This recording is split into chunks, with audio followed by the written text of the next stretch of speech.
Soy el número 4. Legados renacidos, libro 2 de la saga. Los 6 fugitivos. Nigel Barnaby, Londres, Inglaterra. Nigel puso su mano en la puerta de hierro forjado de la casa de St. John's Wood, pero no pudo obligarse a abrirla. En cambio, se quedó parado en la acera, bajo el húmedo clima inglés, y se ajustó el cuello del abrigo para evitar un repentino escalofrío. Esta era la casa donde había crecido. 2 pisos de ladrillo blanco con el doble de chimeneas para los múltiples hornos de la casa. Parecía una mansión rústica en el norte de Londres, pero la mayoría de las casas de los alrededores se veían de esa manera. Los edificios estaban muy juntos. Esta todavía era la ciudad después de todo, pero lo que no se podía ver desde la acera era el patio trasero, que parecía un campo de polo forrado con 2 hileras inmaculadas de robles para proporcionar total privacidad de los vecinos. Desde la acera la gente no podía ver la adición del sótano, la piscina y la mesa de billar, el cine en casa. Desde la acera ellos no podían ver los años de miseria que Nigel había pasado allí, pensando que las cosas no podían empeorar. Hasta que empeoraron. Nigel no tenía prisa por entrar. Movió su mochila sobre estos cansados hombros. Sus ojos estaban secos y pesados. Sus extremidades se sentían entumecidas. No había dormido con la diferencia horaria, Nigel supuso que técnicamente no había dormido desde el día antes de ayer. Se sentía un poco como si estuviera soñando. La cuadra ahora estaba en silencio. En la madrugada por lo general era así, limpio y arbolado, sin peatones. Había una limusina negra estacionada en el bordillo. Supuso que sería su transporte al funeral. Detrás estaba aparcada una furgoneta marrón sencilla que, en ese mismo momento, bajó la ventanilla para que el conductor pudiera llamar a Nigel. ¿Todo bien? El conductor se llamaba Ken Colton, un estadounidense, un pacificador de las Naciones Unidas. Estaba a cargo del séquito de seguridad de los 4 hombres asignados a acompañar a Nigel en su visita a casa. Tenía facciones cuadradas, cabello canoso, y le recordó a Nigel a un papá de alguna comedia de televisión, o tal vez Nigel solo se sentía sentimental. La vacilación de Nigel para entrar había hecho sonar la alarma con los pacificadores, pero Nigel agitó su mano para calmarlos. Todo está bien, dijo. Solo estoy preparándome, ¿sabes? Colton asintió como si entendiera. Le dio a Nigel esa sonrisa comprensiva de labios apretados que había estado viendo mucho últimamente y volvió a subir la ventanilla. Con un suspiro, Nigel empujó la puerta crujiente y caminó pesadamente hacia su casa.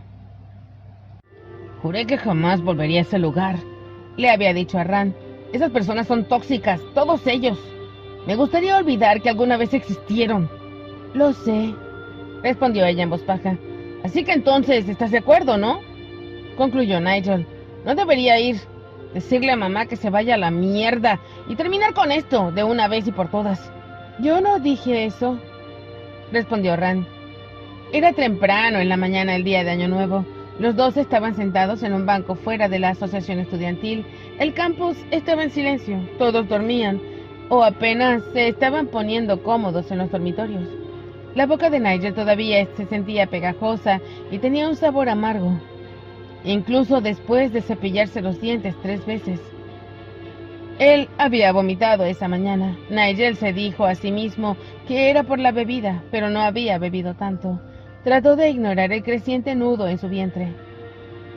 Esa vieja ansiedad, como solía sentirse en su internado, como solía sentirse en casa. No había comenzado de inmediato cuando la doctora Linda y 9 irrumpieron en su fiesta de la playa para darle la noticia. Nigel básicamente se había sentido entumecido. Toda la noche parecía surrealista, pero si le estuviera pasando a alguien más, así se sentiría, pensó. Durante meses Nigel apenas había pensado en su padre y supuso que lo inverso también era cierto. Escuchar acerca de su muerte fue como saber que el dictador de una nación distante y despótica había muerto. Todo lo que Nigel podía pensar era, ¡oh, qué bien! La creciente sensación de temor no había aparecido hasta que la doctora Linda y Nueve lo condujeron a una habitación privada donde su madre esperaba al teléfono. Nigel nunca había sabido de que Bea Barnaby tolerara ser puesta en espera, por lo que realmente debió haber querido hablar con él. La conversación ahora parecía parte de un sueño, un vago recuerdo. Nigel solo podía recordar fragmentos de lo que dijo su madre. Su voz sonaba frágil al teléfono, diminuta y lejana. «Debes volver a casa, amor», dijo. «Es absolutamente necesario. Sé que no pareces haberlo visto últimamente, pero somos una familia. Nos necesitamos. ¿Sabes? Nos necesitamos mucho más de lo que crees». Nigel le contó esos detalles a Rand más tarde esa mañana. Él ya había empacado sus cosas. La academia había alineado un helicóptero para sacarlo del campus y luego un avión privado para llevarlo a Londres. Tenían un equipo de seguridad arreglado para él. Ahora que todo estaba ordenado, ahora que tenía tiempo para pensar en ello, Nigel no quería ir. Ella ni siquiera sonaba triste por el teléfono, no fue real, le dijo Nigel a Rand. Sonaba más bien como desesperada, como si yo fuera la última proveedora posible y disponible, con tan poca antelación.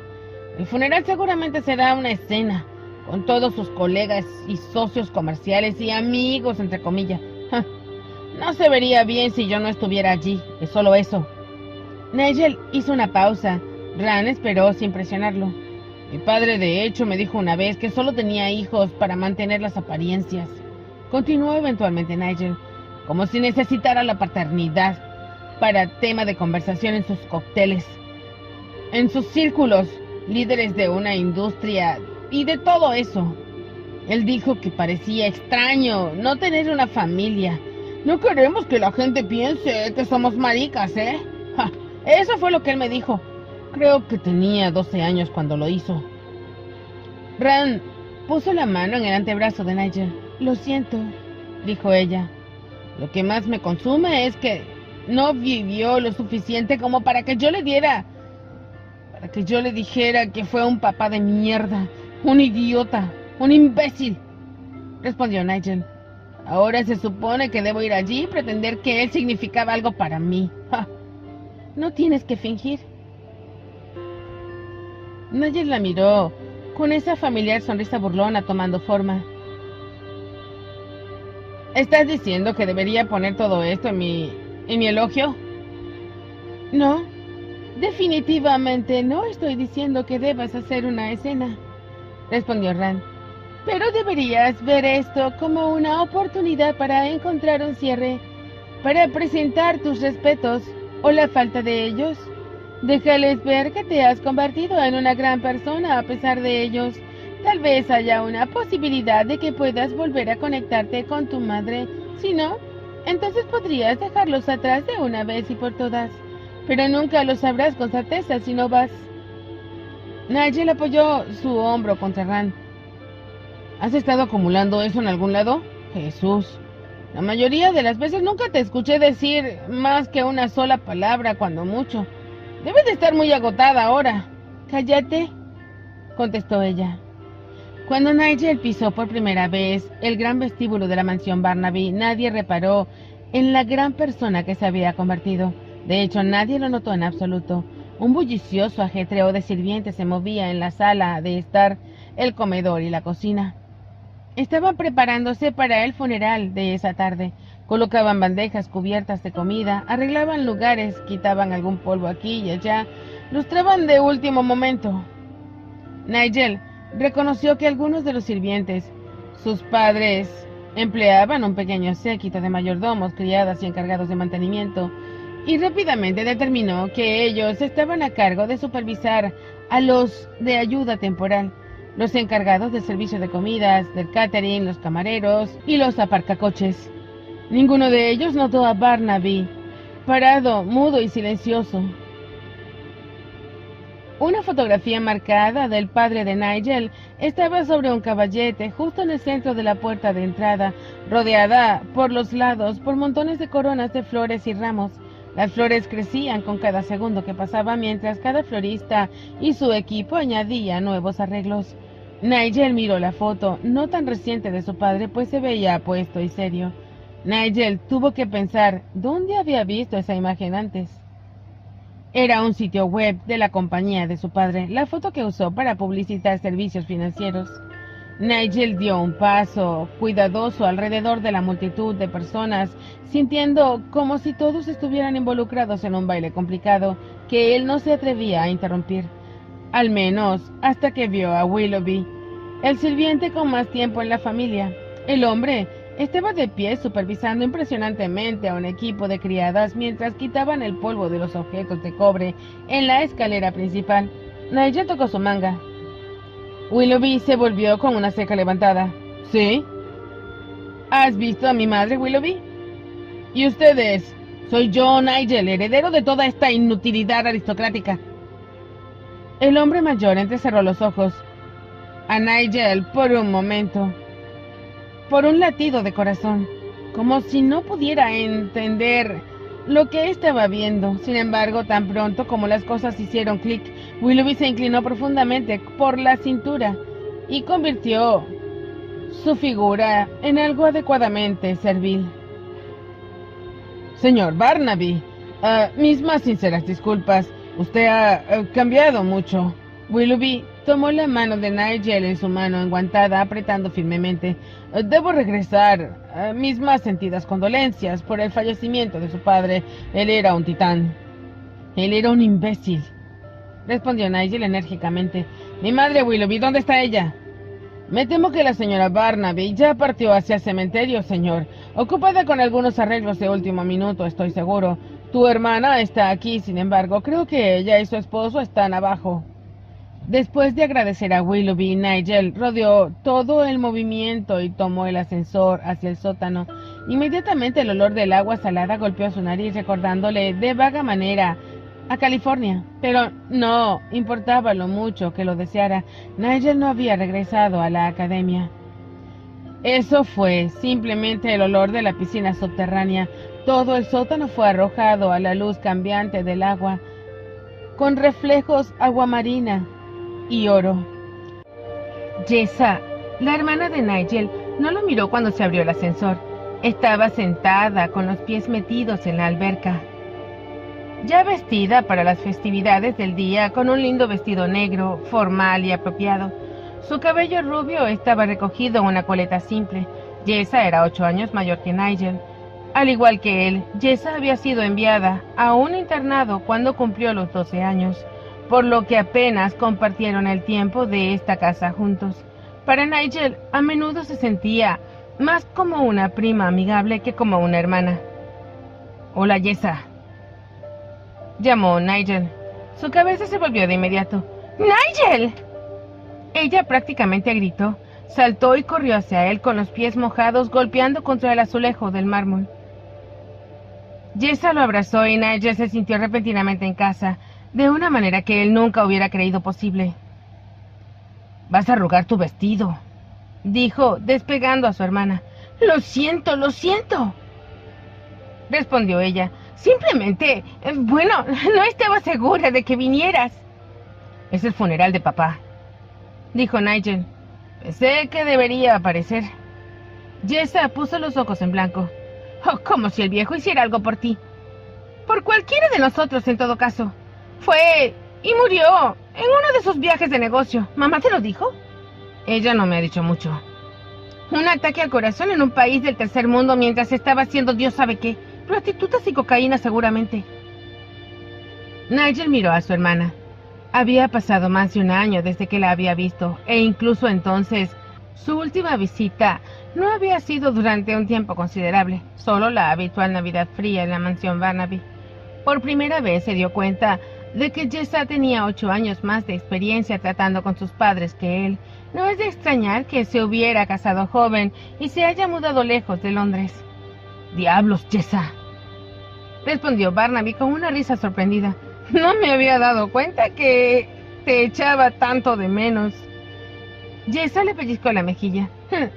Es bueno verte también. Como dije, no estaba segura. Si yo no aparecía, mi madre me desheredaría. No querría saber el final de eso, pero tú... tenías una excusa preparada. Importante negocio, no puedo escapar. Soy un maldito extraterrestre ahora. Nigel exhaló un suspiro.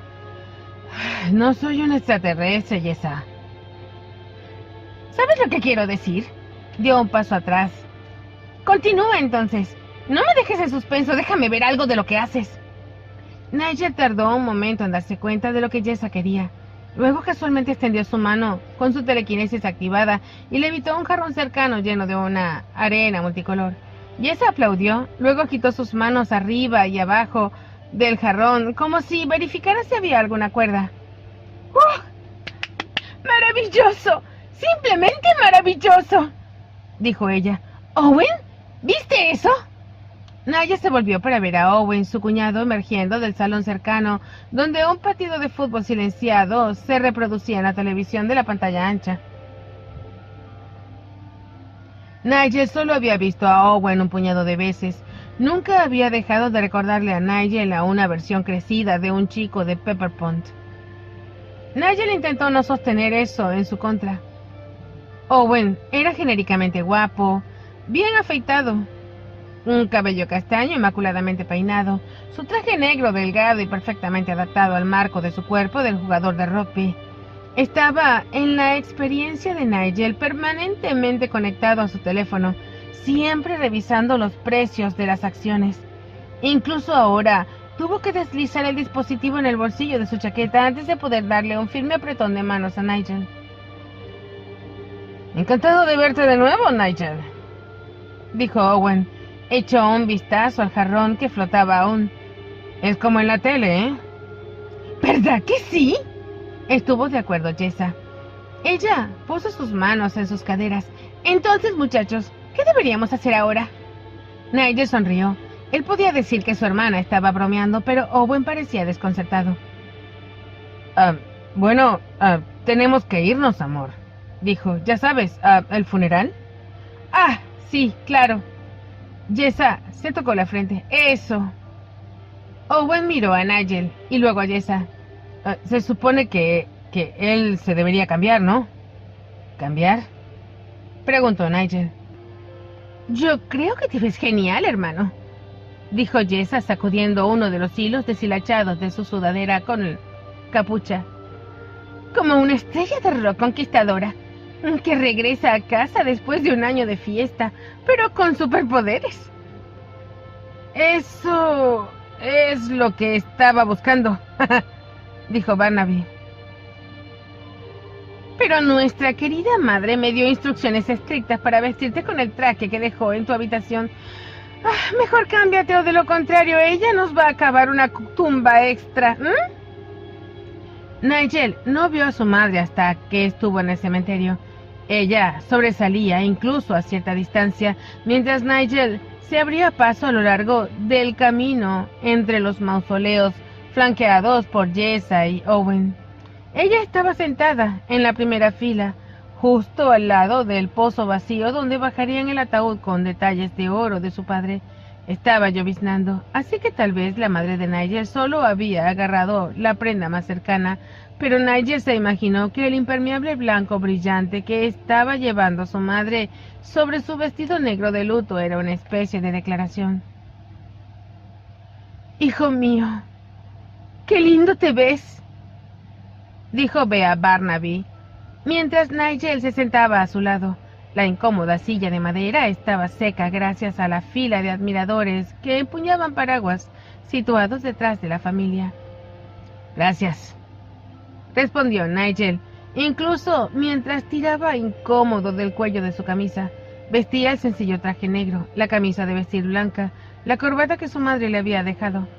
Su incomodidad se debía a que cualquier punk que se precie no se pondría jamás un traje de mono. En un pequeño acto de rebelión, Nigel había dejado el botón superior de su camisa desabrochado y atado a un nudo lo suficientemente descuidado para que pudiera ganar deméritos en Pepperpont. Sorprendentemente, a su madre no le pareció importar. Ella deslizó una mano por la curva de su codo y se apoyó contra él. Esa era una gran muestra de afecto para la familia Barnaby. Bea se veía bien para una mujer de unos 50 años. Llevaba su cabello rubio en un corte hasta la mandíbula, con una parte lateral afilada. Sus ojos eran de un azul vivo y propensos a miradas de disección. La cara de Bea era suave, solo una arruga de buen gusto aquí y allá. Nigel estaba seguro de que ella se había hecho cirugía, pero era una buena cirugía. «Te ves cansado», le dijo. «Torbellino de 24 horas», dijo Nigel secamente. «Perder a papá y todo eso». Bea se aclaró la garganta, como preparándose para un comentario preparado. «Sé que podría no haber sido así, Nigel, pero tu padre te amaba mucho». Nigel resopló. Sintió la mirada de acero de su madre sobre él, pero no se atrevió a mirarla a los ojos. Rand tenía razón. No tenía sentido hacer una escena, de hacer esto más miserable de lo que ya tenía que ser. Solo había que superarlo y ya. Dejar que su madre tenga sus ilusiones. Él se sorprendió cuando ella se inclinó cerca de él y sus labios en su oreja. «A la mierda entonces», susurró Bea. «El hombre era un bastardo, y es mejor que no te deshagamos de él. Esta es la maldita verdad de todo eso». Nigel casi estalló en carcajadas. La grosera admisión de su madre estaba tan fuera de lugar. Primero Jessa, ahora ella. Nigel tuvo que admitir que a sí mismo que tal vez sí había construido lo de cuán terrible era su familia. Tal vez el cierre o una nueva comprensión del uno en el otro, como esa doble cara de la doctora Linda que le gustaba decir, era realmente posible. Se sintió reconfortado con la sensación de la mano de su madre en su brazo. «Quiero escuchar todo», dijo Bea, «acerca de tu nueva vida. Una vez que todas esas terribles formalidades hayan terminado, tenemos que ponernos al día». «Sí», respondió Nigel. «Eso estaría bien, mamá». Eventualmente, un sacerdote se presentó y dijo algunas palabras. Leyó algunos versículos de la Biblia. Nigel se desconectó. Se descubrió haciendo eso durante el resto del día. Estaba cansado, era difícil concentrarse, y una gran parte de su identidad había sido cuestionada. Siempre se había imaginado a sí mismo como el gran rebelde, huyendo de su familia, dejando atrás a todos los bastardos, pero ahora no parecían tan crueles y distantes. En cambio, sus vidas parecían complicadas y tristes. El director de la funeraria repartió rosas y todos dieron un giro y tiraron una en el ataúd de su padre. Nigel arrojó su rosa. Después de él, su madre recogió un puñado de tierra húmeda y roció sobre el ataúd. Ella hizo un espectáculo dramático sobre buscar en lugar de sacudirse las manos. Regresaron a la mansión. Una completa procesión de automóviles, muchos de ellos manejados por conductores contratados. La casa se llenó. Había más personas allí que en el funeral real. Los camareros escoltaban alrededor bandejas de entremeses. Gente a la que Nigel apenas podía distinguir se llamaba los unos a los otros y se llenaban la boca con comida mientras mantenían las conversaciones. Nigel se puso a un lado con Bea y con Jessa. Dejaron que la habitación llegara a ellos, como era apropiado y esperado. Apretón de manos tras apretón de manos. A veces, junto con un apretón de manos, venía la parte superior del brazo. Decenas de delicados besos en el aire de su mejilla. «Mil condolencias, muchacho. Realmente lo siento por tu padre. Se le extrañará». Y así sucesivamente. El cuello de Nigel estaba dolorido, por lo que asintió. Su boca seca de decir gracias una y otra vez. Fue un bombardeo de simpatía. A medida que avanzaba la tarde, su cuello y su corbata se volvieron más sueltos y descuidados. En algún momento su madre le entregó un vaso con algunos dedos de whisky puro. «Parece que necesitas esto», le dijo. Nigel la miró por un segundo. Luego se encogió de hombros y tomó un sorbo indeciso. El whisky ciertamente no lo ayudó a enfocarse, pero borró los bordes de las cosas y le facilitó forzar las sonrisas. Su madre no tenía ningún problema con eso. Bea estaba en su elemento. En algún momento, la recepción se convirtió en un evento de networking. Ella se mezcló, trabajó en la habitación. Hubo una procesión constante de hombres, generalmente los que no habían asistido con sus esposas, pero no siempre, que besaron la mano de Bea y profesaron su sincera simpatía. Si ella necesitaba algo, o por ejemplo, quería tomar un café y hablar, estaban muy disponibles. No puedo decir por qué la mayoría de estas personas están aquí. Ciertamente no para honrar a nuestro padre. Jessa le dijo a Nigel por el rabillo de la boca: yo diría que una buena cantidad apareció para poder coquetearle a mamá, pero también creo que hay una multitud considerable aquí para echarle un vistazo al garde. La parte posterior del cuello de Nigel se erizó. ¿De verdad? No me digas que no te has dado cuenta. Bueno, he estado un poco en mi propia cabeza. En tu propio culo, querrás decir, dijo Jessa con una sonrisa. Mira esos dos, dijo haciendo un gesto hacia una pareja mayor en la habitación. En este momento están diciendo cómo pensaban que serías más alto y más brillante. Nigel se pasó los dedos por el cabello y descubrió que estaba sudando. Ahora que Jessa lo mencionaba, había muchísima gente mirándolo, esperando que él hiciera algún truco, tal vez. Ellos no... Nigel hizo una pausa, vio manchas negras por un momento. No dijeron brillante. No soy una excelente lectora de labios.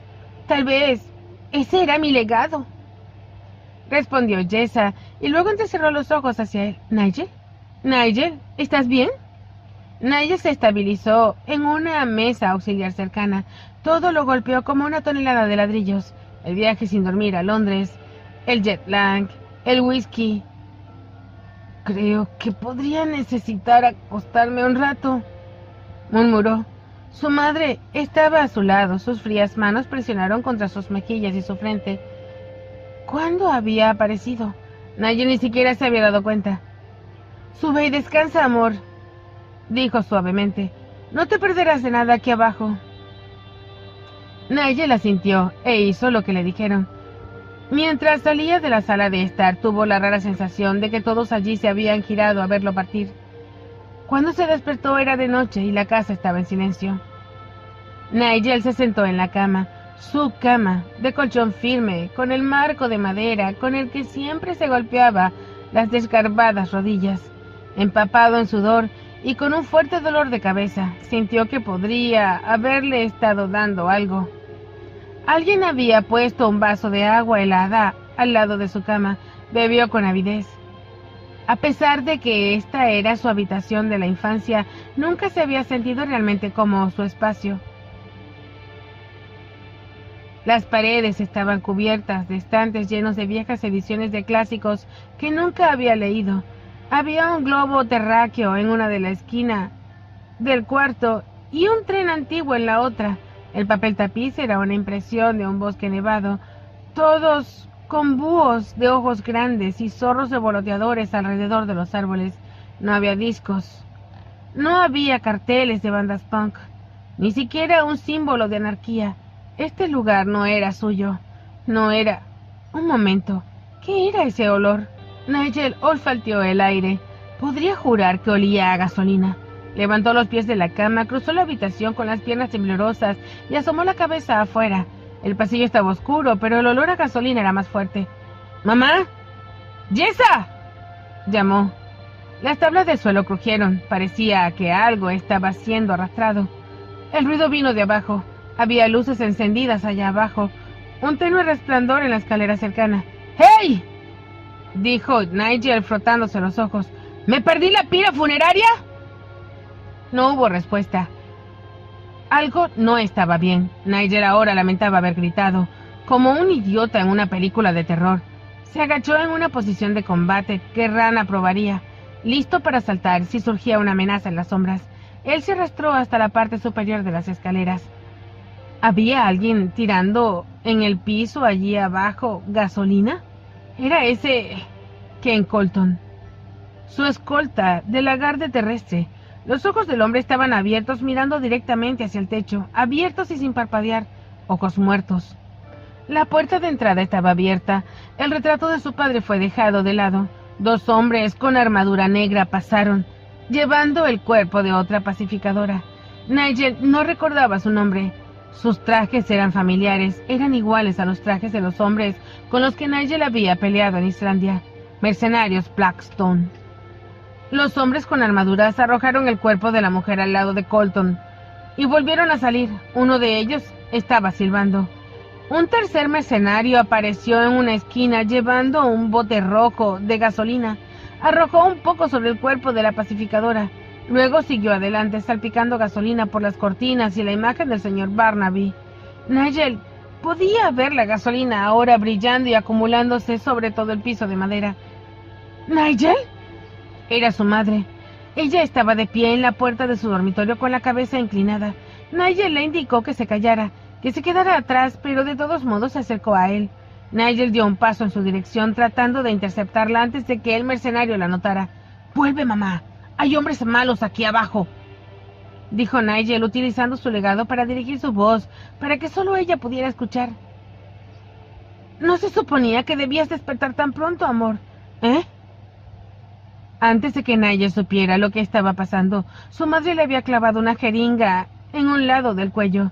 Los ojos de Nigel se agrandaron. Él la agarró y luego se inclinó hacia atrás. Sus extremidades ya se sentían pesadas, su visión borrosa. Era como una versión más intensa de cómo se había sentido después de que ella le diera esa bebida antes.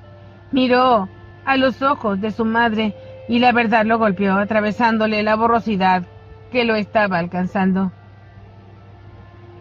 Una mujer británica mayor con cabello rubio. Así es como Taylor había descrito a la dama de la fundación a la que Einar informaba. Incluso había firmado su carta con la letra B. ¿Cuáles eran las malditas probabilidades? Mientras Nigel se tambaleaba hacia atrás, vio a otro mercenario. Este salió de la habitación de su madre con su equipaje. ¿Y bien? «No dejes que se caiga o se golpee la cabeza, maldito bastardo», dijo Bea. Con la orden de su madre, el mercenario dejó caer el equipaje y rodeó con los brazos el pecho de Nigel. Estaba demasiado débil para luchar, y de usar sus legados tampoco podría. Para gritar, para empujar, para su telequinesis, todo. Pero no podía concentrarse. Todo lo que quería era dormir. Bea acarició suavemente su mejilla con el dorso de su mano. «No pasa nada», dijo. «Duerme ahora, pequeño. Cuando despiertes tendremos esa conversación». Fin del capítulo 14.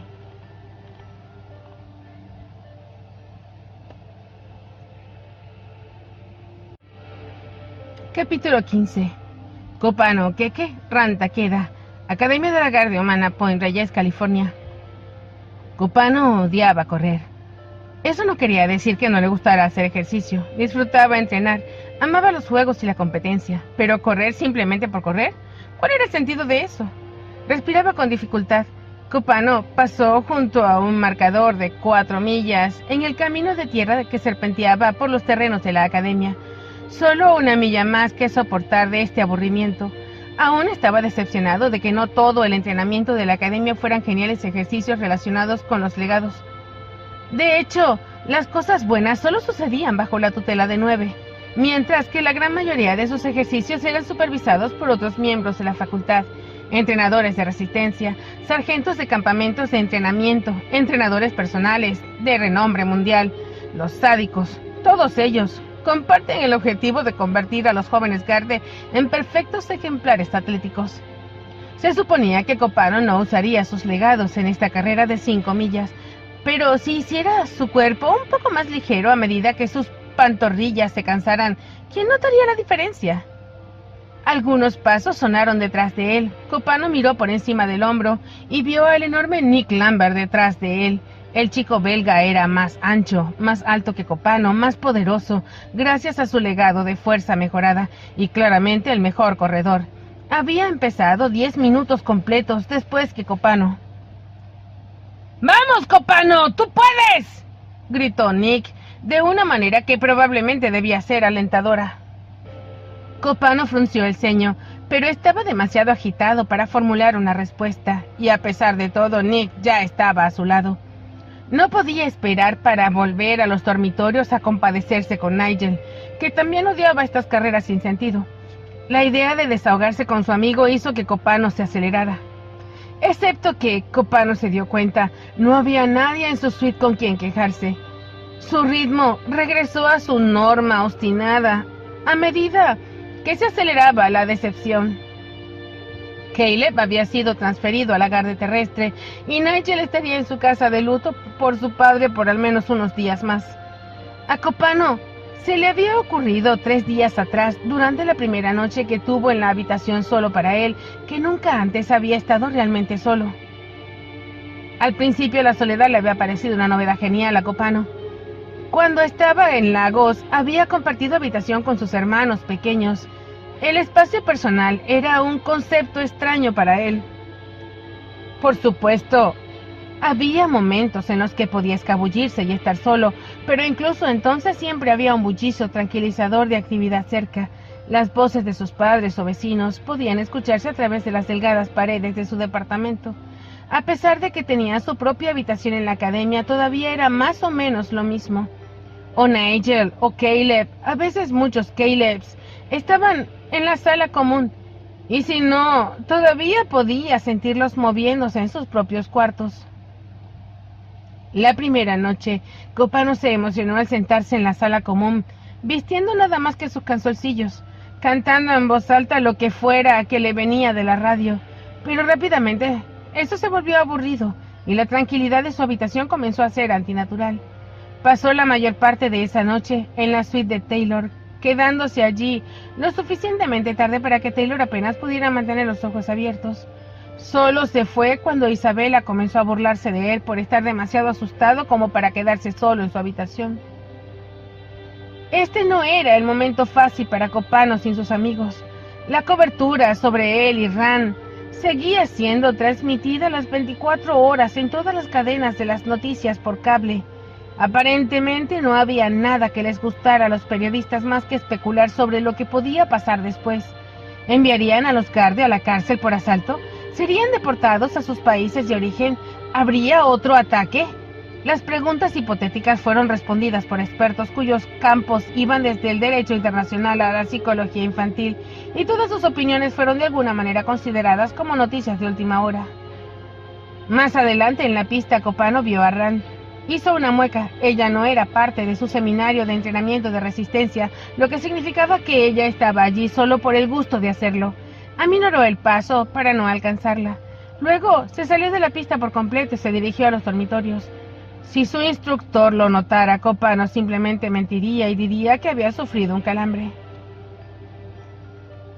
Ran era la razón por la que Copano no había pasado todas las noches en la suite de Taylor. Él la estaba evitando, sabía que era estúpido. Ran era una víctima tanto como él, pero estar cerca de ella le recordaba toda la controversia de los segadores. No es como si Ran intentara hablar con él sobre el incidente. La chica no decía gran cosa, especialmente sin Nigel para convencerla de hacerlo. Pero nadie sabía que ella había estado dando vueltas en la asociación estudiantil. Él la había visto mirando las noticias tanto como le era posible, dejando que la cobertura demente de sus fechorías la abofeteara. Él quería olvidarse de todo eso, ignorarlo hasta que pasara. No podía entender por qué Ran estaba tan obsesionada con ver a los hombres en las noticias llamarla monstruo. Por el rabillo del ojo, Ran observó a Copano desviarse de la pista y dirigirse a los dormitorios. Había aminorado el paso para ver si a él le gustaría correr con ella, pero no se ofendió de que eligiera huir. No lo tomó como algo personal. Sus rostros a menudo estaban juntos en estos días, capturas de pantalla granulosas de televisión, periódicos y blogs. Ran no podía culpar a Copano por querer algo de espacio. Ran tomó velocidad saboreando la quemazón en sus pulmones. Pronto, Nick Lambert apareció a la vista. Pasó junto a él con facilidad, con una débil sonrisa en sus labios cuando sintió que el chico aumentaba el ritmo en un valiente intento por seguirle el ritmo. Ran había pasado mucho tiempo en la pista últimamente, agotándose a propósito, consumiendo la energía furiosa que crecía en su interior cada vez que miraba Wolf News, algo que últimamente hacía muy a menudo. Si Copano le hubiese preguntado por qué veía tanto la cobertura distorsionada del canal, le habría dicho que era porque se confirmó sus propias preocupaciones acerca de sus legados. Había renunciado a sus poderes destructivos por las mismas razones que los presentadores de noticias de Wolf News expresaban. Ella era peligrosa, impredecible y mortal. Y sin embargo, escuchar sobre sí misma, ser descrita de esa manera, saber cómo los medios habían torcido los detalles de su encuentro con los segadores hasta ser irreconocibles, eso la enfureció. No podía reconciliar esos dos sentimientos. Entonces corría y continuaba mientras miraba las noticias todos los días. En realidad, ya era hora de que Don Leary apareciera. Era el peor de todos los fanáticos de Wolf News, lo que significaba que Ran nunca se perdía un episodio. Salió de la pista y se dirigió hacia la asociación estudiantil, estirando la espalda y las piernas a medida que avanzaba. Era tarde y el sol empezaba a bajar en ese momento extraño, cuando era demasiado temprano para la cena, pero demasiado tarde para almorzar. Eso significaba que la asociación estudiantil no estaría abarrotada. Nadie competiría con ella por el uso del televisor. Cuando Ran se acercaba, se dio cuenta de que un grupo de pacificadores en overoles trabajaban afuera. Era un equipo de mantenimiento dedicados a romper y a levantar las baldosas alrededor de la entrada y tirar los fragmentos en un contenedor de basura cercano. Habían bloqueado la entrada de la asociación estudiantil con cinta amarilla de precaución. Ran se detuvo en seco y levantó una ceja a modo inquisitivo hacia el pacificador más cercano. «Estaremos aquí trabajando», le explicó, encogiéndose de hombros. «Habremos terminado antes de la cena». «Entiendo», dijo Ran, sin dejar de ver su decepción por perderse el show. Empezó a alejarse, pero el pacificador la detuvo. «Parece que te vendría bien algo de comer», dijo. Notó la sudorosa apariencia de Ran. Levantó la cinta amarilla. «Si no te importa el ruido, creo que dejaremos unos sándwiches fríos en el almuerzo». «Creo que deben estar por allí». «Gracias», dijo ella al tiempo que inclinaba la cabeza y sonreía. «Seguro», respondió. «Hay que mantener a nuestra mejor y más brillante estudiante a todo gas, ¿no?» Se metió bajo la cinta de precaución y entró en la asociación estudiantil sola, a excepción de los sudorosos pacificadores, e inmediatamente se lanzó en línea recta, no por los sándwiches, sino por el control remoto. Copano se detuvo frente a su dormitorio y escuchó, esperando escuchar los acordes abrasivos de una de las bandas pop de Nigel. No tuvo suerte, solo el silencio esperaba a Copano. Suspiró y aflojó las moléculas, atravesando la puerta como un fantasma. «Otra noche a solas en ropa interior», declaró Copano a la habitación vacía. «Quizás podrías no hacer eso hoy». A Copano prácticamente se le salió el corazón por la boca cuando escuchó el sonido de la voz de una mujer. Se volvió y encontró a una pacificadora parada en la puerta de la habitación de Caleb. Tenía unos 30 años, cabello corto y pecas castañas, y vestía un overol azul y blanco de un cadete. Los que a veces enviaban al campus para hacer trabajos que no estaban incluidos en la lista completa de tareas domésticas de los Garde, por lo general, cosas de mantenimiento. Por su aspecto, Copano podría decir que ella era estadounidense. «¿No pretendía asustarte?», dijo, haciéndose a un lado para que Copano pudiera ver más allá de ella. Había un segundo pacificador, un hombre, en la vieja habitación de Caleb. Sacaba las sábanas de la cama y las cargaba en una canasta. «No me asustaste», dijo Copano, e infló su pecho. «Está bien, tal vez un poco», agregó, y ella rió entre dientes. «¿Qué están haciendo aquí?» «Tenemos que preparar la habitación para el próximo ocupante. Tenemos que hacer todo este tipo de cosas», respondió ella. La mujer agitó el contador Geiger de la mano hacia Copano. «¿Creerías que tenemos que examinar el colchón para detectar radiación?» «¿En serio? Pero eso no tiene nada que ver con el poder de Caleb». Sí, lo sabemos. Aún así, es una de las regulaciones. Puso los ojos en blanco. Deberíamos estar afuera de tu vista en 30 minutos, más o menos. No hay prisa, dijo Copano. De hecho, se sintió agradecido por la compañía. ¿Pronto habrá un nuevo compañero de cuarto? No tengo idea, dijo la pacificadora, mientras se encogía de hombros. Chasqueó los dedos, como si recordara algo. Encontramos esto en el armario. Creo que tal vez tu amigo lo dejó atrás. Levantó un bote gris. Parecía un spray para el cabello, sin etiqueta. Copano entrecerró los ojos y caminó hacia adelante para echarle una mirada más de cerca. ¿Qué es?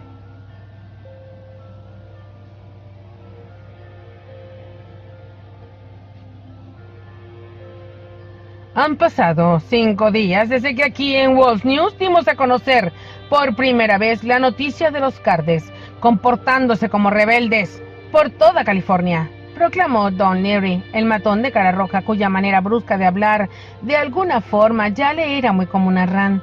Desde entonces, ella se había convertido en una espectadora habitual de su canal. ¿Y cuál ha sido la respuesta de la Guardia Terrestre? Leary hizo una pausa para dar énfasis retórico, y Ran se encontró dudando, con un sándwich cuadrado de ensalada de atún frente a su boca. Una declaración de la Guardia Terrestre apareció en la pantalla junto a la cabeza de Leary. Él procedió a leerla en voz alta, enviando algunas de las palabras con énfasis sarcástico. Nosotros, la Guardia Terrestre, somos conscientes del incidente en California y actualmente estamos llevando a cabo una investigación interna sobre el asunto y confiamos en que la Academia de la Guardia Humana y la Guardia Terrestre cumplamos con los estándares de la ONU y de la Declaración Garde. Leary negó con la cabeza, con claro disgusto. Sus palabras hicieron eco en la asociación estudiantil, virtualmente vacía. Ran estaba sentada justo debajo del televisor de gran pantalla con las piernas cruzadas, el sándwich a medio comer en su regazo. Solía sentarse así en su casa cuando era pequeña, justo frente al televisor, dejando que su anime favorito la engullera. Wolf News no era tan entretenido, pero aún no podía apartar la mirada. ¿Qué dicen realmente estos burócratas de la Guardia Terrestre?, preguntó Leary a los espectadores. Están diciendo que nosotros aquí, en Estados Unidos, básicamente no tenemos ningún derecho, atacados en nuestro propio suelo por extranjeros superpoderosos, y este no es un asunto de policía estatal de la California, ni del FBI, ni de la NASA, sino de la ONU. Las Naciones Unidas, amigos. ¿Me están tomando el pelo acaso? ¿Quién los puso a cargo? Ran sintió movimiento detrás de ella, miró por encima del hombro y vio a un par de pacificadores en el exterior que habían venido a hurgar la caja de herramientas, aunque lo sorprendió mirándola disimuladamente a ella y al televisor. Se preguntó qué pensarían los soldados de todo este desastre. Después de todo, ella y Copano no fueron los únicos arrastrados por Leary. Los pacificadores también la estaban pasando mal. Volvió su atención a las noticias. Señorita Takeda. Los hombros de Ran se tensaron. Ahora había una voz aún más desagradable que las del canal de noticia. Granger, vestido como de costumbre en uno de sus costosos trajes, se interpuso entre los pacificadores mientras ingresaba al centro estudiantil y se acercó. No debería ver a ese bufón mal informado, dijo, señalando a Leary. Es demasiado parcial. Ran no estaba de humor para que otro de los alocados discursos de reclutamiento de Granger tomara lugar. Envolvió lo que quedaba de su sándwich en un plástico y se levantó. Yo ya me estaba levantando para irme. Ya veo, respondió Granger. Bueno, que tenga un buen descanso, hablaremos pronto. Ran sintió un pinchazo, giró la cabeza, algo estaba saliendo de su cuello. Buscó a tienta su garganta y sacó un dardo tranquilizante. ¿Qué es esto? Su boca ya estaba entumecida, mientras una visión se atenuaba. Ran se dio cuenta de que los pacificadores que estaban junto a la puerta habían encontrado lo que estaban buscando en su caja de herramienta. Pistolas tranquilizantes con supresores. Uno de ellos le había sido disparado. Ran tropezó. Granger la agarró por los brazos y la sostuvo. Sé que no confía en mí, dijo. pero esto es por su propio bien. ¿Qué es eso?, preguntó Copano. ¿Polonia o algo así? La pacificadora se encogió de hombros otra vez. Su sonrisa era inquebrantablemente placentera. Tan pronto como Copano se acercó, presionó el botón de la parte superior del recipiente. Con un siseo presurizado, la botella roció una niebla inodora frente a la cara de Copano. Él se rió sorprendido de la repentina sensación de entumecimiento. ¡Qué extraño!, murmuró Copano. No creo que esto sea de Caleb. Y cayó de bruces, noqueado. Los dos pacificadores lo recogieron y lo tiraron en el cesto, cubriendo su cuerpo con las sábanas viejas de la cama de Caleb. Fin del capítulo 15. Capítulo 16. Taylor Cook, Academia de la Guardia Humana, Point Reyes, California. ¿A qué te refieres que no sabes dónde están?, gritó Taylor. 9 rechinó los dientes mientras caminaba de un lado a otro. Reubicados por su propia protección.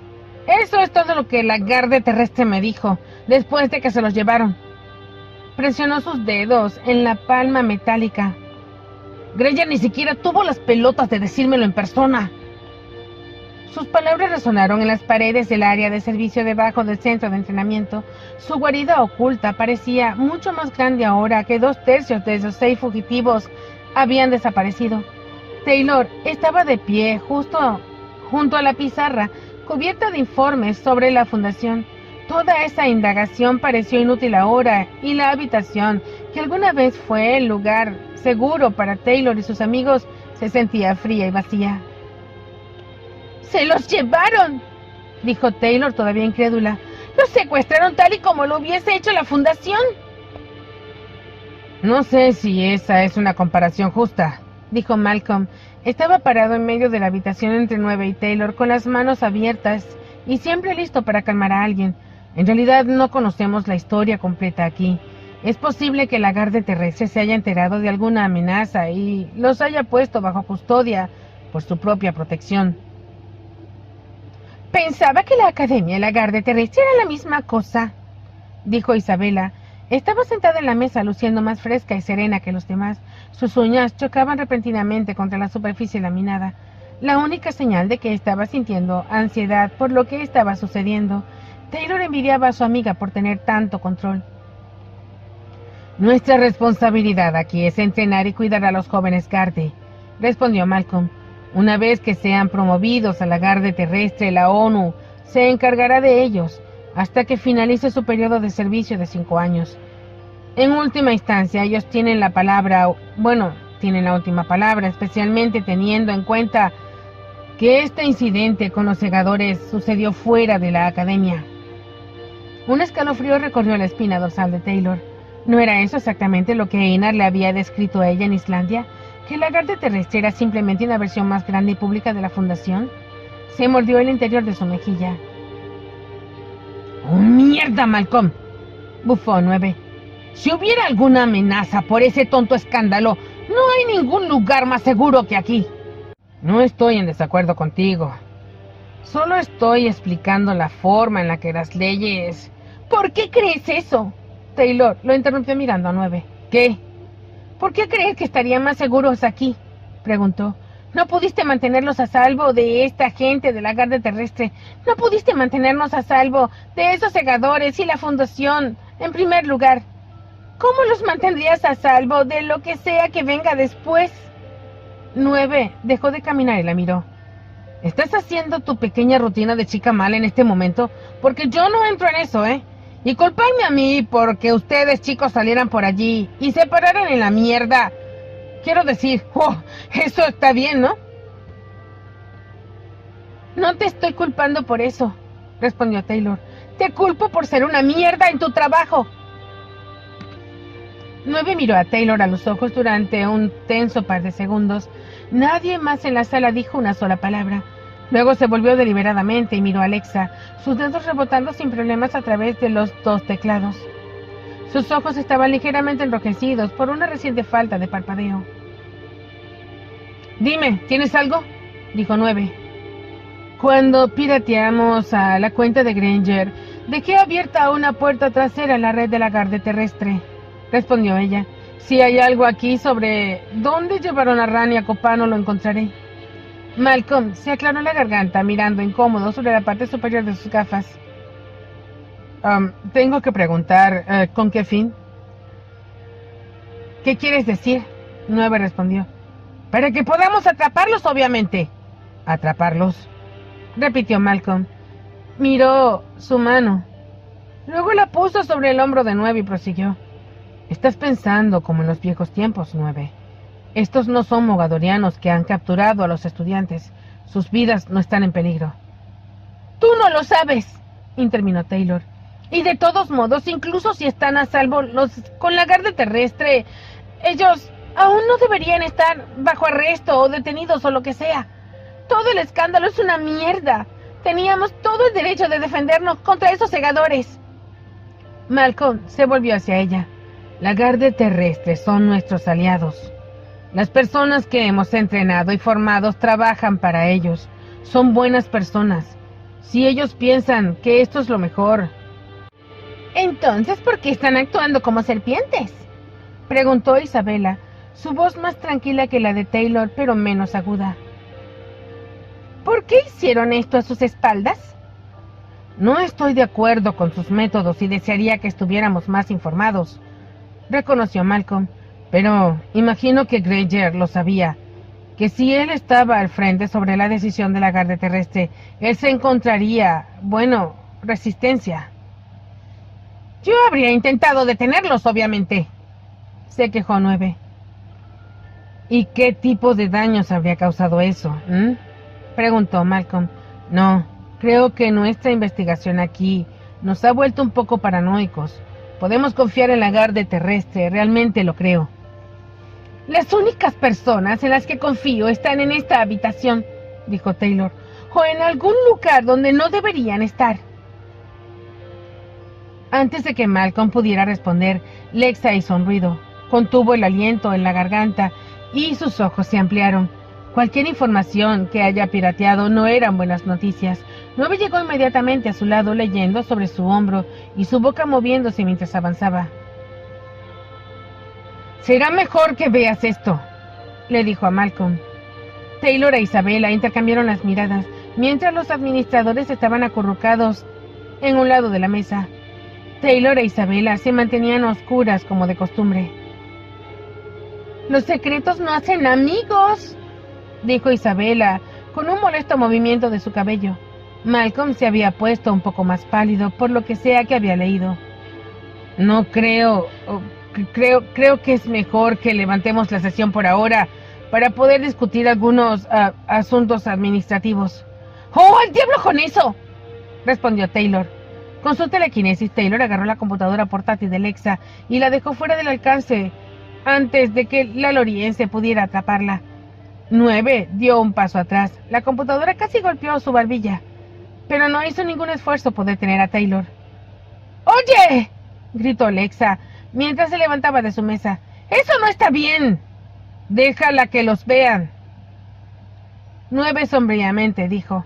Merecen saberlo. Taylor giró la laptop en el aire para poder leer la pantalla. Isabela se acercó para pararse junto a ella. Lexa había accedido a un informe archivado en la base de datos de seguridad secreta superior de la Garde Terrestre. Informe de incidente 0010-319.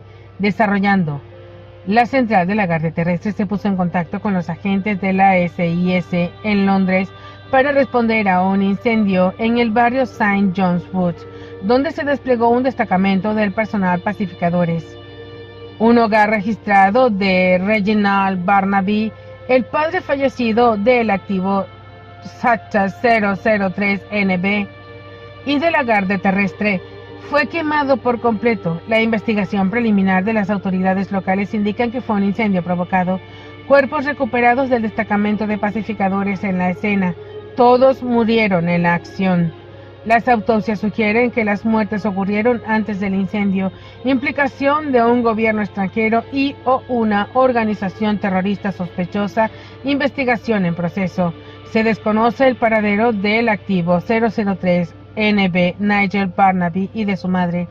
La hermana y el cuñado del activo 03 NB se alojan en un hotel cercano y han sido detenidos hasta que se concluya la investigación. Protocolo de bloqueo de medios implementado con insistencia y asistencia de la SIS y las autoridades locales. Minimizar la diseminación de información sensible es una prioridad. Desarrollando. Cuando terminó de leer, Taylor olvidó mantener su agarre telequinético sobre la laptop. Habría caído al suelo si 9 no la hubiese atrapado con su propia telequinesis y lo hubiese devuelto a la mesa de Lexa.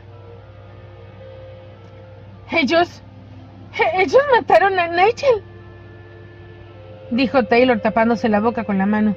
Jesús, ¿qué diablos está pasando? Oh, Nigel no está muerto, respondió Isabela con una voz que se quebró un poco. El informe decía que no podían encontrarlo, ¿cierto? Sí, dijo Malcolm rápidamente. Sin embargo, esos pacificadores que lo acompañaron...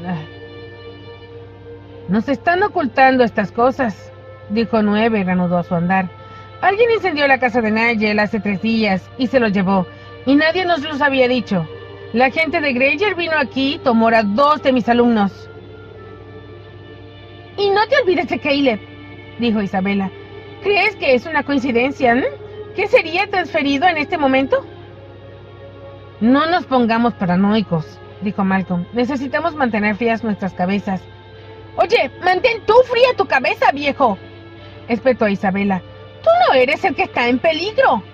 Malcolm frunció los labios y se volvió hacia 9, otra vez usando ese tono paternal para intentar calmarlo. Lo resolveremos, 9. Dijo. Taylor entendió que Malcolm solo estaba tratando de protegerlos y de atenerse a las reglas. Ella imaginaba que su padre habría tomado un tacto muy similar. Aún así, eso no la enojó menos. Sus amigos fueron interceptados uno por fuerzas siniestras y las personas encargadas de protegerlos estaban básicamente sentadas con los brazos cruzados. Ella se adelantó y se puso en el camino de 9. ¿Qué vas a hacer al respecto?, preguntó con vehemencia. 9 flexionó los dedos de su brazo cibernético mirando a Taylor. Su ojo se crispó mientras trataba de mantener sus emociones bajo control. Comenzaremos a hacer averiguaciones, ¿no?, dijo Malcolm. Hablaremos con nuestros aliados. Se quedarán sentados, dijo Taylor, y esperarán a que vengan por el resto de nosotros, ¿eh? Tenemos un cuerpo estudiantil completo por el que preocuparnos, dijo Malcolm de nuevo. Taylor, por favor, créenos cuando decimos que hacemos todo lo que podemos para ayudar a Nigel, Ran y Copano. Estoy tan enojado por esto como el resto de ustedes, pero no podemos hacer algo que algo ponga en peligro lo que hemos construido aquí. Malcolm tiene razón, dijo Lexa. Tenemos que jugar de manera inteligente. Taylor ignoró a los demás sin dejar de mirar a 9. Él era el único con legados. Había sido perseguido por todo el mundo, luchó por su vida y luchó contra los mogadorianos. Solo él podía entender lo que Taylor estaba sintiendo, la necesidad de hacer algo, cualquier cosa. 9 dejó caer su hombro, apartó la mirada de Taylor. Tienen razón, dijo en voz baja. Tenemos que pensar en un panorama más amplio. Hay una forma correcta de atacar estos problemas. Taylor resopló y comenzó a alejarse, pero 9 lo tomó de la mano. Créanme, me encantaría salir corriendo de aquí y comenzar a golpear las cosas hasta que todo esté en orden, dijo 9 en voz baja. Pero la vida no funciona de esa manera, no para mí. No vamos a escuchar a esos peidaos, ¿verdad? No, por supuesto que no, respondió Taylor. Taylor e Isabela se alejaron enérgicamente del centro de entrenamiento por el camino de regreso a los dormitorios. La noche era lo suficientemente fría como para hacer que Isabela castañeteara los dientes y se frotara los brazos. El campus estaba desierto. El resto del cuerpo estudiantil estaba felizmente dormido, ignorante de todas las fuerzas que explorarían sus legados si se les daba la mitad de esas posibilidades. Taylor los envidiaba. Bien, dijo Isabela, porque de la forma como yo lo veo, no debes a cada uno un rescate. Es hora de pagar. Taylor resopló y negó con la cabeza. Estaba contenta de tener a Isabela a su lado. Su forma, su propia confianza, reforzada por ese descaro de la brasileña. ¿Debería sacarnos de aquí?, preguntó Isabela. Incluso la seguridad adicional no puede competir con mis habilidades. Podríamos estar en camino a la instalación secreta más cercana de la Guardia Terrestre en muy poco tiempo. Eso es lo que pasa con las instalaciones secretas, respondió Taylor. Son secretas. Lo que sucedió a Ran y a Copano está totalmente jodido. Pero al menos sabemos que todavía están en el sistema de la Guardia Terrestre en alguna parte, a salvo. Estoy preocupada más por Nigel. Ese fuego huele a la fundación, ¿verdad? Sí. Isabela negó con la cabeza vigorosamente. Profesor 9. ¡Bah! Solo no puedo creerlo. Camina por allí mostrándose todo rudo. Pero cuando se trata de Nigel y la gente asesinada dice, oh, lo siento, debemos escuchar a los idiotas y quedarnos aquí. Todas esas aburridas noches planeando y cuando algo finalmente sucede se espantan. ¡Oh! Oye, ¿a dónde vamos? Taylor se había desviado del camino que las conducía de regreso a los dormitorios. En su lugar estaba guiando a Isabela hacia el callejón sin salida de las pequeñas cabañas donde vivían los miembros de la facultad. 9 no está completamente neutralizado todavía, respondió Taylor, levantando una tarjeta de acceso con emblema de la facultad del tipo que abriría cualquier puerta de la academia. Me pasó esto disimuladamente. ¡Ajá!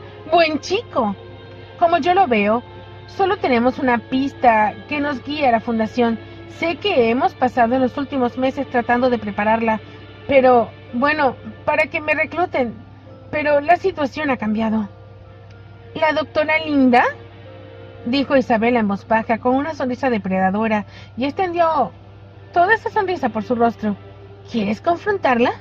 Voy a despertarla y a obtener respuestas de ella, respondió sombríamente Taylor, de una u otra manera. Las dos se deslizaron entre las cabañas. Las ventanas estaban oscuras, todos dormían. Se acercaron a la cabaña de la que vivía la doctora Linda. Tenía algunas macetas en la puerta y un molinillo con un símbolo de la paz que giraba perezosamente en el aire de la noche. No era exactamente la guarida de una espía de corazón negro. Eso es lo que la hace más peligrosa, pensó Taylor.